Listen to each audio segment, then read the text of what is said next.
This is a Bramble Jam podcast.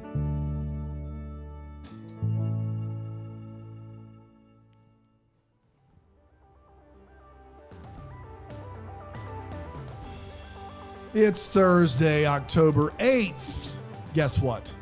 You better take that day off.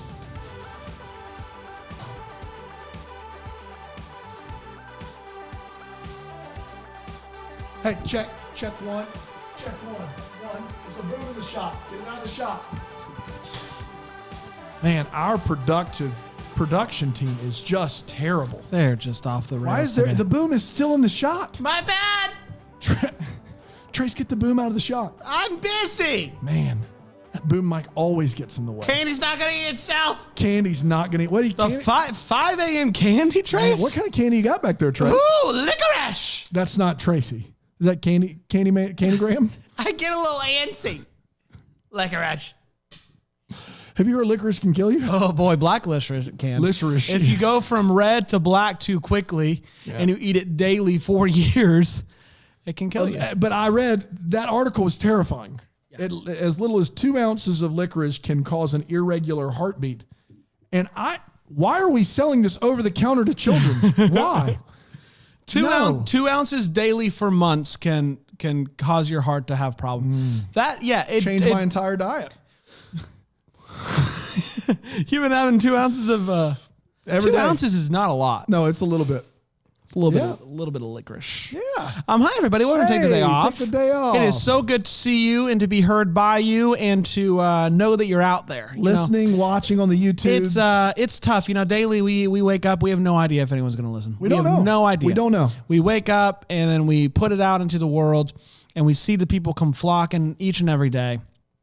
Does our heart good. But every day I wake up and I'm just like, who knows? Who knows? It's a tough way to live life. It really is. It's a tough way to live life, but it's the way that it's my lot. It's my lot in life. It's your lot. Dan, yesterday we were enjoying an ice cold pina colada. Yes, we do that sometimes. We sit on your porch. Yep. And a nice cold pina colada, and we were listening to that song. Pina colada, and caught in the rain. Into yoga. And you have half a brain. And then it cut in and it was like, didn't know about National Fluffernutter Day. Then I went right back into it. And I was like, did you hear that? Did you hear that? And I didn't hear it. That's weird. Yeah, I heard it though. And so it is National Fluffernutter Day. National Fluffernutter Day. Okay. And I understand you know about the history of National Fluffernutter Day. Boy, do I. Okay. And look, some stories are easy to tell, and some are a little bit more difficult. And this is a tough one to tell because it kind of hits close to home. And I think you know that it hits close to home. I don't want. We talked about it last night some. Yeah. You want to share it? I guess I can go ahead and share it. If I have to, I can go ahead and share it.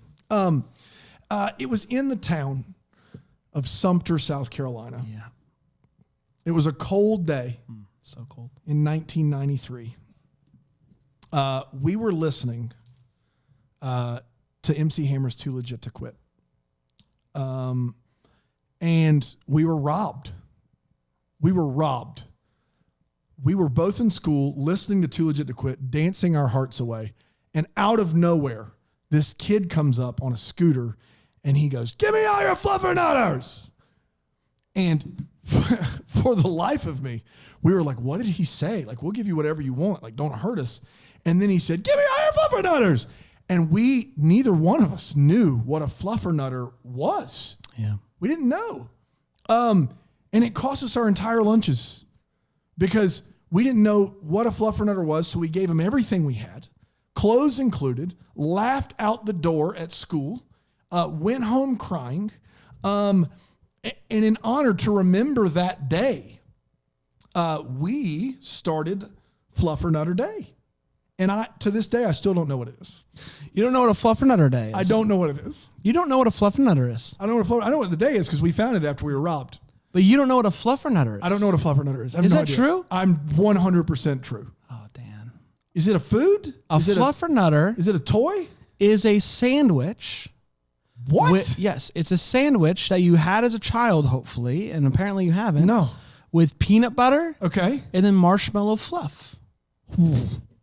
Are you serious? This is something that every kid had as a kid. That sounds disgusting. I don't know what that is. I've never heard of it. Are you serious? That's serious.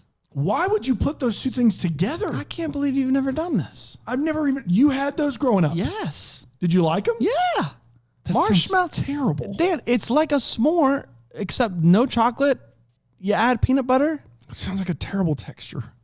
I don't like it. Let's just try one. Okay. Later. Okay. Not now.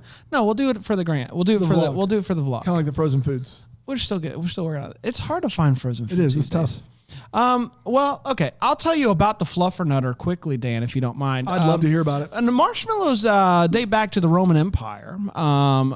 Did you know that? I did not know that either. Learning all kinds of things today. Yeah, and the marshmallow and its culinary cousins, marshmallow cream and fluff, were used as homeopathic remedies in the 1800s.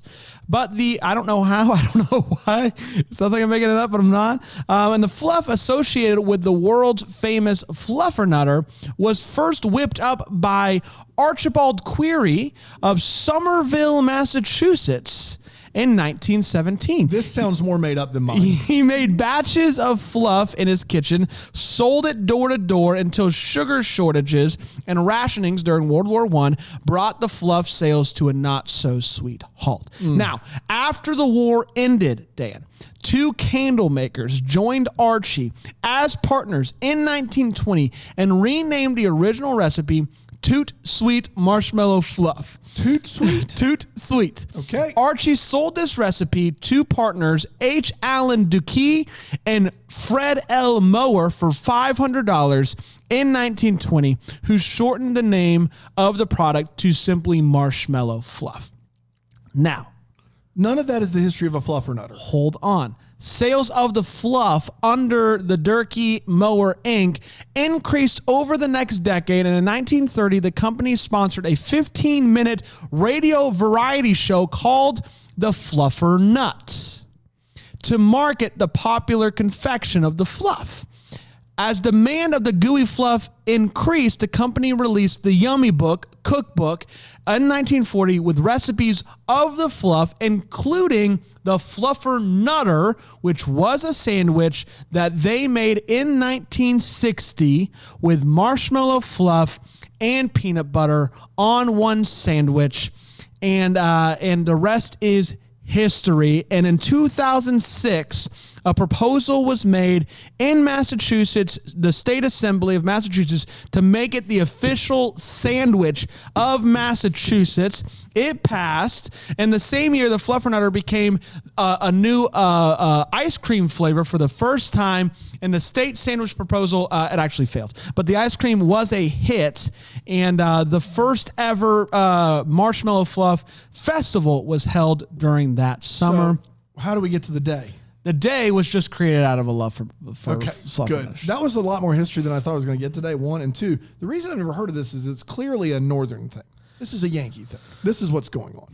This is a northern. We don't do this down south. This is peanut butter and jelly, peanut butter sandwich. I don't know, man. This seems like I've never met someone who had never heard of a Fluffernutter. Couldn't have told you. Wow. I thought the question was weird, and now I think it's even weirder. The question yesterday was, would you consider yourself more fluff or more nut? More fluff, more nut. We got some answers for sure. We do have some answers. We're going to get to that in just a second. But first, we're going to take a quick break here on Take the Day Off.